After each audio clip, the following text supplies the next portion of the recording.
Hello guys, I am Vibhav Deshmukh. Welcome back to my YouTube channel Omega Info. So guys, today's our topic is structural engineering. So let us start. Structural engineering and irrigation. Earth has over 7 billion people and every one of them needs water to live. People use water at home mostly to drink, clean and cook. Water is also needed to irrigate our food supply or bring water to crops and farm animals. Almost two-thirds of Earth is covered by water. However, most of the water can't be used in homes or fields. This includes salt water from the ocean, water vapor in the air, and fresh water frozen in ice or snow. Desert with less than 10 inches of rainfall a year don't have enough water to support people live there. Even regions with more rainfall needed a way to spread the water around.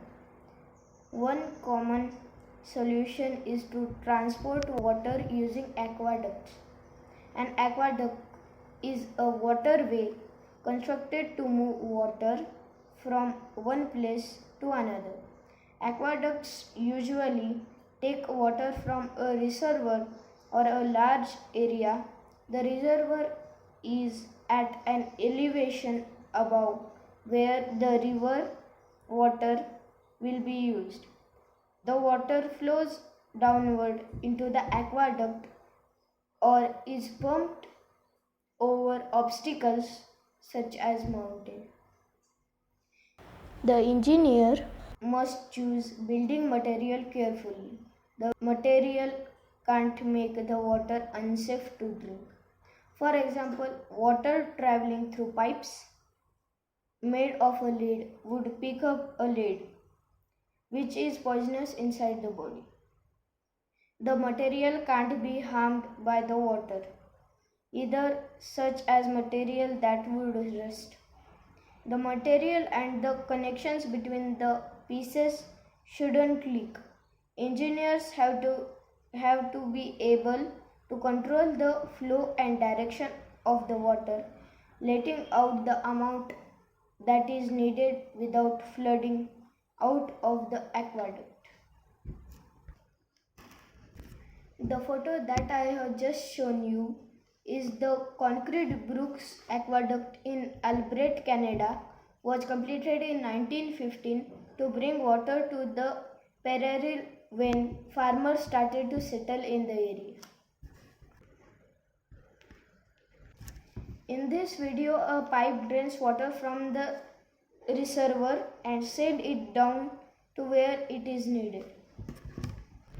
So this was topic known as structural engineering and irrigation.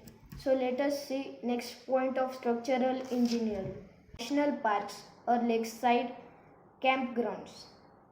You should always check the forecast or accepted weather before you go and make sure you are prepared, but sometimes the weather does not follow the forecast. One of the most serious concerns in bad weather is hypothermia. This condition can happen when somebody's temperature is dangerously low. A person's body temperature can drop in a cold air if he or she is wearing wet clothes or clothing that is not very warm. Hikers and campers should avoid spending too much time in cold, wet air. It may become necessary to build a quick shelter if the weather turns bad suddenly and there is no shelter nearby.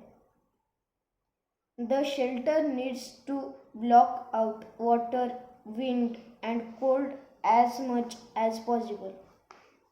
It will also need to be strong enough to not blow away or part under heavy rainfall and wind. The shelter needs space for the hiker, but not much more. If the shelter is too big, it will be hard to conserve or keep the body's heat energy. Shelter can be constructed using natural materials. First, find logs or large branches to use a frame or skeleton. Look at the properties or the characteristics of all the materials you have to work with. Think about how you can link the pieces together. If you have flexible material, they can tie branches together, or they can be intertwined or woven or together. If you have stiff material, long piece of it can be used to brace or hold up a wall. Short stiff pieces can wedge under loose pieces to prevent them from slipping or to keep rain from seeping under the side of the shelter. This was the point known as protection.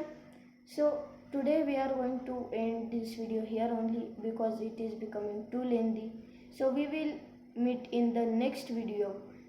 The other two structural engineering points I will tell you in the next video. So bye.